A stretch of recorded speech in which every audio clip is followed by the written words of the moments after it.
News. New York City. The FAQ NYC podcast getting more and more interesting by the minute. FAQ.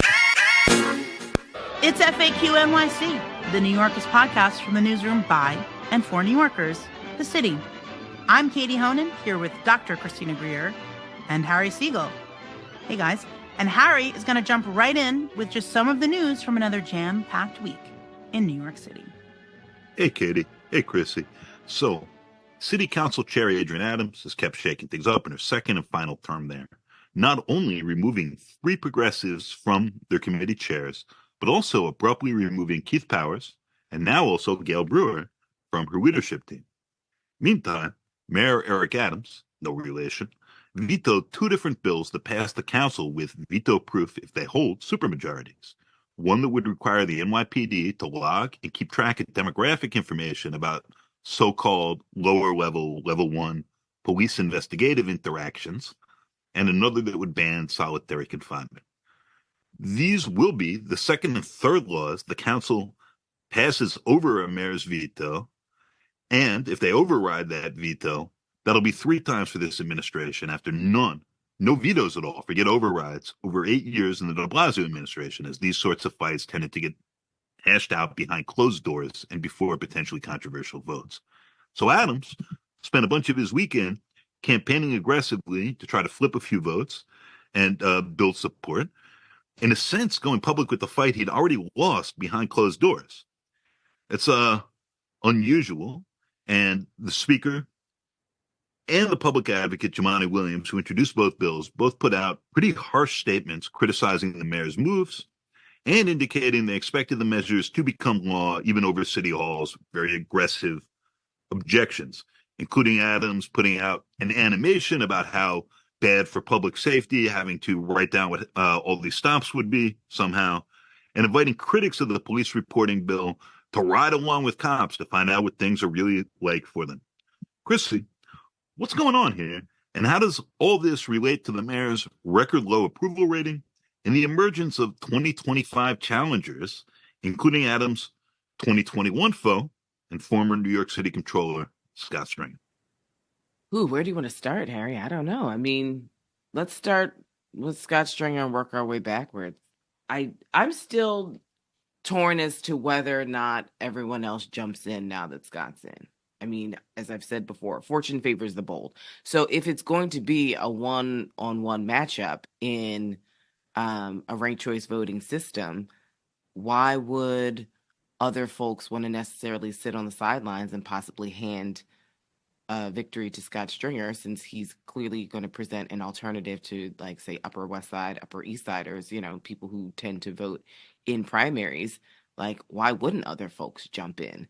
I am curious to see what the Oppo research and kind of the negative talk will be, just because we know that Eric Adams doesn't mince words. I mean, as we've seen this past week, I guess, with the match between the mayor and the public advocate, which I think is, you remember, 2 weeks ago, I was like, was this just clearing the air and like letting off some steam, and then we'll kind of go back to business as usual, as like the two of them putting on like a brave face for the rest of the city, like, yeah, we're good, we're cool? Or was this sort of like the mountaintop blowing open and now the lava's spewing out? I now think it's the latter. I wasn't too sure how it was going to go. As far as Speaker Adams, Adrienne Adams, that is, I like a good shakeup. That's just me. I think a lot of times people get in positions and they just assume that this is what they're supposed to have. So in her power and capacity as speaker, I'm sort of like, well, if you get to choose who's in charge and who you want as committee heads, then like, that's your job. Just because someone has had the job doesn't mean that they can keep it just because. I don't know. Maybe I feel sensitive about it because I do the scheduling for my department, and there are lots of people who are like, well, I always teach, on Monday, Wednesday at 1:00. And it's like, well, yeah, that's the best teaching time. And just because you always do it doesn't mean you're entitled to it. So sometimes we have to like shake it up and have other people do it. So we'll see. I mean, I think she's also probably looking forward to setting up what her successor looks like and starting to think seriously about what her legacy will be, and who she wants to possibly pass the baton to. And then the last part, and I hope we get into this, and I think Katie might have some perspective, is, the shakeup in Harlem. I mean, when we see that Jordan Wright, Keith Wright's son, the architects behind Yusef Salaam coming to the city council, when we see that he decides to jump in and challenge Inez Dickens, and then she's like, you know what, I'm tapping out. I do think that we might be in for a really interesting moment with like young people saying, we saw this with the Barons, young people saying, listen, just because you've had the seat doesn't mean that it's your seat. And so if we are to have free and fair elections, like, I'm allowed to challenge you. I think it is fascinating that several septuagenarians are like, you know what, either I'm going to fight for my seat or I'm going to leave. And Inez Dickens has been a public servant for a very long time. But I do think that, she's smart enough to possibly see that the political wins, especially the political primary wins in Harlem, may not be in her favor. I think we'll kick it back now to Adams and all this stuff. Well, Adams, which Adams? Mayor Eric L. Adams. I will say briefly on the speaker stuff, what Adrienne Adams said was what you said, Chrissy. She's like, no one is entitled forever. And you shouldn't go into any appointment with the expectation that this is for the tenure of your term. And, her staff was pushing back pretty hard, at least behind the scenes, on this idea that this was a total politically motivated shakeup. But now they have a bigger fight on their hands, and it's the 2 vetoes from the mayor, which he announced Friday. Interestingly enough, the first one was in a huge rally, tons of people outside, blue room presser about the How Many Stops bill. And we were asking, like, so is the mayor going to veto solitary? Is he going to veto solitary? He was non-committal when he was asked after the presser. And then they put out a press release on that. So then Sunday, they have another press conference, focus on solitary, but also focus on the How Many Stops Act. My question to City Hall and, the people working there was, why wasn't this, kind of offensive stuff done before the vote? It voted in a veto-proof majority. That doesn't mean the mayor can't flip votes, or some of the new people might vote in his favor, vote against these bills. But why wasn't it done beforehand? And their explanation was the legislative process. We do things, there was behind-the-scenes negotiations. We didn't want to interfere publicly about the legislative process, to which I'd answer, why would that stop? It hasn't stopped Eric Adams before. Put out your video before. Go to the kid's bar mitzvah before. Tell people at a rally before, so maybe you can actually flip some votes. I think it speaks to what some might say is a lack of juice from City Hall's legislative team. You have an intergov team. You're supposed to be doing whatever it takes to have people vote in your favor. I think what he's doing now, he said, I met with some council members. He reached out to Yusef Salaam, who's now a policing chair. He didn't confirm who he met with, but he did post a photo on Instagram this weekend of him with Rafael Salamanca, Bronx council member's son. So I'm like, okay, I guess he met with Rafael Salamanca, unless his kid is just hanging out at City Hall without him. This is all the sort of questions that I have. I'm not a legislator. I don't work at InterGov. So maybe it's rude of me to say, why wasn't this done before? And what are you guys doing? But I also think it's a legitimate question to ask. We saw some efforts to do this on the final stated of the year. You had now former council member Marjorie Velasquez darting in and out of the Republican office, figuring out maybe she would try to get enough votes to make an amendment to the How Many Stops bill. It didn't work. Yeah. I mean, you speak to the speaker's team, they say the mayor doesn't do it. Anything is possible with people flipping with what you can promise them, especially when you have some control of the budget. But I just don't get it. I don't get why. I've read some of the hidden replies to my tweets.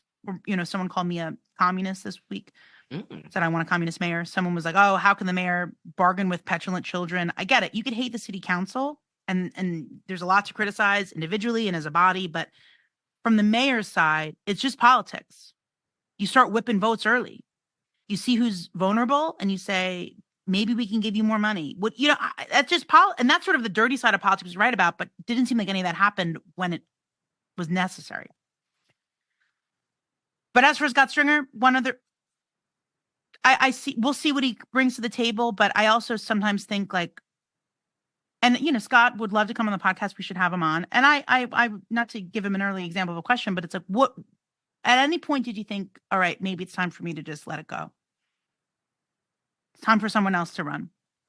Well, I feel like that's the larger question of the subtext that we've been talking about right now, because it directly ties to Adrian Adams and the committees. It directly ties to Harlem and Keith Wright and Inez Dickens, right? It's just like, if we say time and time again, every single election, we've got low turnout. Why don't people participate in municipal elections? Every year, the percentage of New Yorkers who participate in municipal elections decreases. Is it because it's just musical chairs of like the same folks? And I've said this before. It's like, I think Gail Brewer is like a public servant's public servant. I hope that she goes down in history as one of the great New Yorkers. I hope that there are streets on the Upper West Side named after her. That being said, why is it, as someone who's trying to inspire young people to get into politics, all they're seeing is people who run and run and run? And when people run and lose, it's like, well, maybe the city was like, we don't want you, Scott. Maybe that's what they're saying.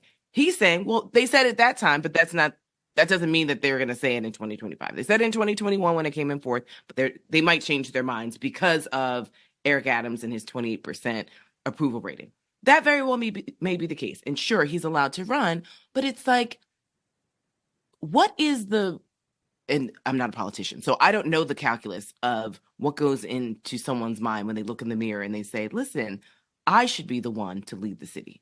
Like, I should be the one to run against the sitting mayor, as opposed to low-key doing what Keith Wright said. Keith Wright was like, I shouldn't be the one to run for city council. Let me go and find somebody who's going to do it, who's a little bit younger, who might have some new and fresh ideas. We know time and time again, all the studies show us when you bring in someone new, sometimes they can see parts of the problem that you have not seen. This is like, I mean, Harry and I did it. We brought in Katie. Like, Katie sees things about the city that we just, at a certain point in time, you need.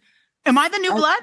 You are the new energy. I mean, like, real talk. Yeah, you are. You know, like, so it doesn't get stale and sag. I mean, you know, in sitcoms, they bring in a baby and then the baby, becomes like part of the show. I've been watching Who's the Boss, and they brought that little kid. Was it little Billy or everyone whatever? does it. You remember Cosby Show brought in, Pam from the ghetto, like Modern Family, they had a baby. Everybody has a baby.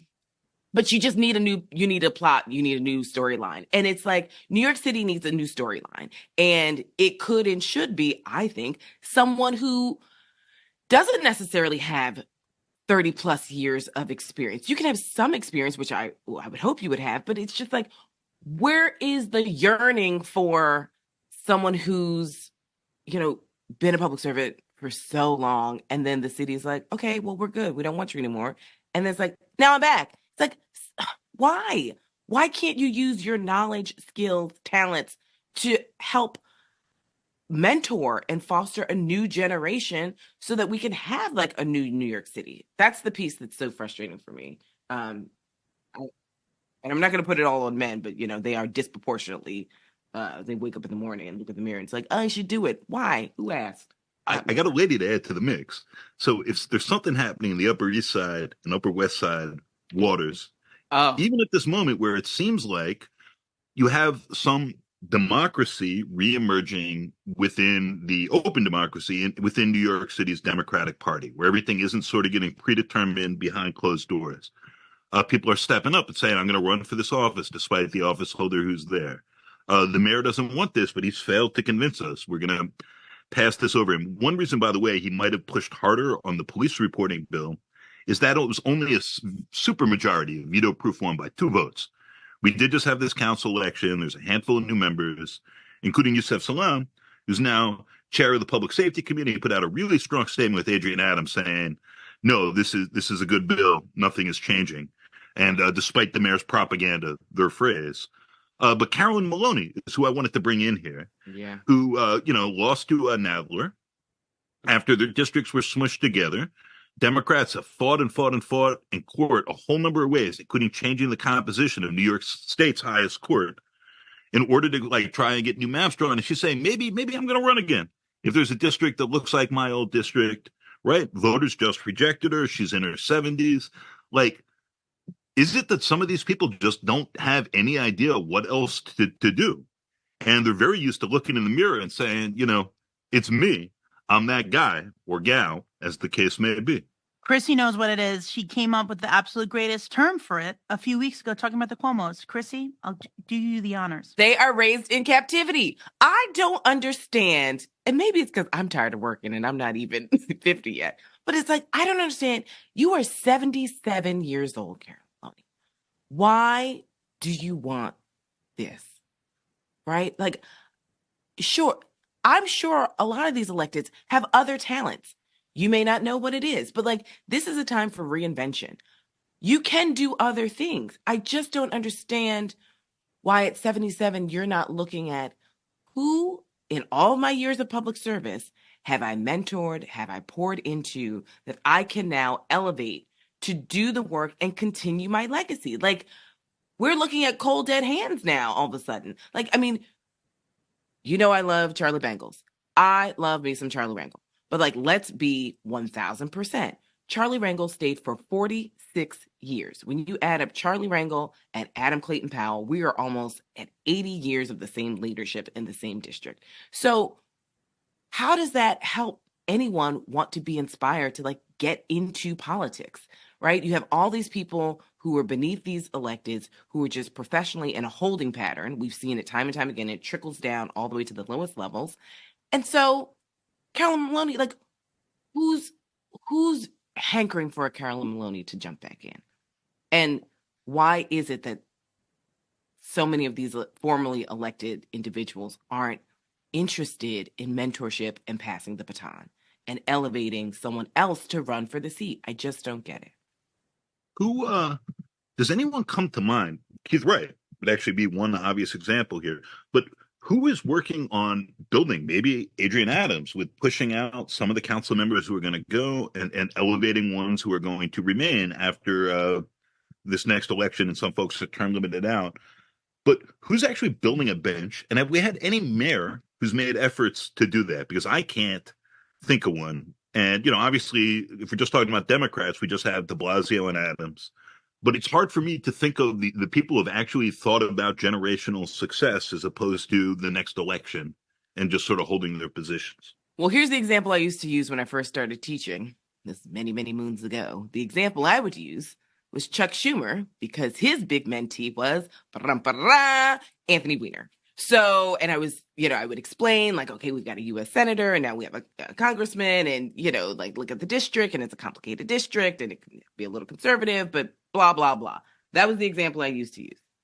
Obviously, that example is tired. But I don't know. I mean, Katie, who you got? I think there are these groups, there's different political organizations. There's something, like. Okay, not organizations.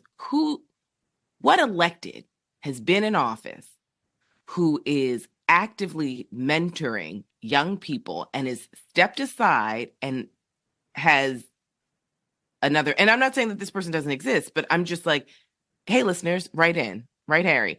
Who has actively done it that we can really see? But what's interesting? I think when people do this, right, you think of, it's when they're term limit. It's like when they don't, right. It's like when they're ready. Like, I don't think there's an active thing of like, I also just think some people don't know, and it's not just politicians. A lot of humans don't know when to let it go. Yeah. And I think, I believe I've shared this story on the podcast before, but I can't really remember. But down in Somos in 2021, I was chatting with Gifford Miller, who was former Speaker of the City Council. And I was telling him how that year, because there were so many people running, that meant there were so many losers. And for some reason, that really hit me emotionally, where I felt bad for everybody. And he was like, don't feel bad. This is what happens when you run. And he said, some people just really need a really bad loss to hammer home that they shouldn't run. And he goes, when I ran for mayor in 2005, and I was like, you ran for mayor in 2005? Like, exactly. But that was someone, and he comes, there's everyone has different life circumstances, but I was like, more people should kind of recognize it's time to go. I had this really radical idea where I think when you become eligible to vote, everyone should be given a card of like, all right, you could run for office 8 times. That's it. Yeah. Well, I mean, I always tell people, don't be the last one to leave the party, especially if it's not your party, right? And you're not best friends with the host. Like, and I think that so many people are like sticking around at the party too long, where it's like, now you start to ruin your legacy. Yeah. Yeah, there's that. And I'd be interested to have a longer conversation with Scott Stringer about it and what's been up the last 2 years. Anyone else who might want to run. Carolyn Maloney, aren't you enjoying life now?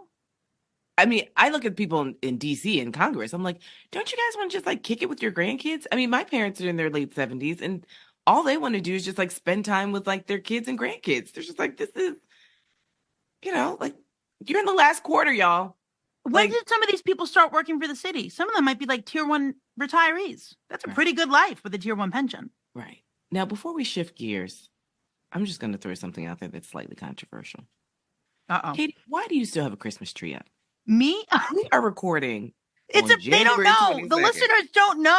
I'm sorry. Now, this is egregious. Like, we're talking about septuagenarians running. Now I got to put things on Front Street. Katie. I got the Carolyn Maloney Christmas trees. I won't put it away. I mean, basically, you are literally like the Maloney like a Jerry Cuomo. Nadler of Christmas trees. Just wheel the Christmas tree in. I just don't understand. I understand the Three Kings folks. I understand the Ethiopian Orthodox folks who just like, they keep it up. Sure, January 10th. January 15th, I might even give you a little MLK takedown. It is January 22nd, Katie. Is this like me and my Halloween pumpkin where I just keep it until it evaporates? I just literally threw out some pumpkins yesterday and I felt so badly because they were still like nice and taut. That's gross. I just like to wait until they but they didn't get soft, so they were still hard. But I was like, okay, now it is January. Let it go. But Katie, what's the plan? Listeners, yes, it's gonna be Black History Month tree. What's going on? Are you just gonna start putting pictures of like famous Black Americans on the tree? This first off, it's fake, right? Unlike your real pumpkins, this isn't rotting. Oh. I did put it up after Thanksgiving. It's a mix of laziness, but then I just love looking at it. I wake up in the morning and I plug it in. I have all my little holiday cards that people sent me. It is lit up. I have a good friend who is keeping her fake tree up through Easter. She's going to put eggs on it. Ooh. So you know what? So I'm tree shaming. And you know what?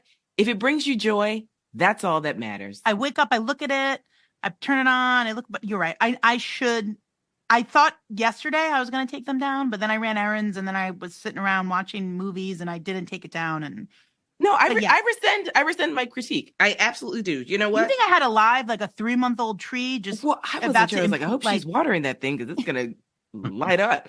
No, it's fake. Okay. I like a fake tree because I used to get only real trees, but this tree is really nice. But you know what? And I think this is, and maybe I'm contradicting myself when it comes to Maloney and Brewer and Cuomo and Stringer and the whole lot of them. I guess if running brings you joy, if it makes you happy, it can't be that bad. But see, this brings me joy and no one else is involved in it. You know what I mean? Right. You're not. That's the difference. It's not the Titanic. Me having my tree up isn't taking away from anyone else. Right. 'Tis true. Harry? What else did we miss besides our 28% approval rating? Trees.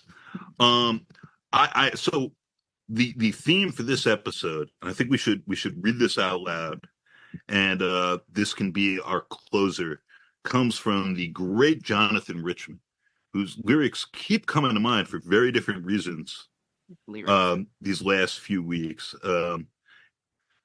But he's got an excellent song about parties like you'd go to with your friends, like a Christmas party, that may just apply to what we've been saying about the Democratic Party and the people who think these seats belong to them. So I know Adam Camara, the coward, our engineer, is not going to let us just simply use his audio correctly, since we don't have the rights to it. But I think we can share these lyrics with you and use that as our close. Well, if you want to leave our party, just go right away. There's no need to be polite and just stay, just for appearances. Well, there'll be no criminations next day, nor will there be hurt feelings. If you want to leave the party, just go. We won't mind. Just go. This ain't school. No hurt feelings. Just go. Just go. FAQ. FAQ NYC is part of The City, a nonprofit, nonpartisan newsroom dedicated to hard-hitting journalism that serves the people of New York. If you like what you're hearing, the best way to support our work is by setting up a monthly recurring donation by going to thecity.nyc/give. As ever, FAQ's work is freely available to everyone at thecity.nyc. The pod also receives support from P&T Knitwear, an independent bookstore, cafe, and event space on Manhattan's Lower East Side, with a podcast studio that can be freely reserved for community use. The podcast is a proud member of the Brickhouse Cooperative of Independent Journalists, Critics, and Artists, and is affiliated with the Colin Powell School at CUNY's City College, where I am one of the Moynihan Public Scholars inaugural fellows. Our hosts for this episode were me, Dr. Christina Greer, Katie Honan, and Harry Siegel, who's also our executive producer. Our engineer is Adam Camara. Thank you, dear listener, for joining us and making it this far. Be kind, be cool, be warm, and we'll be back soon with more.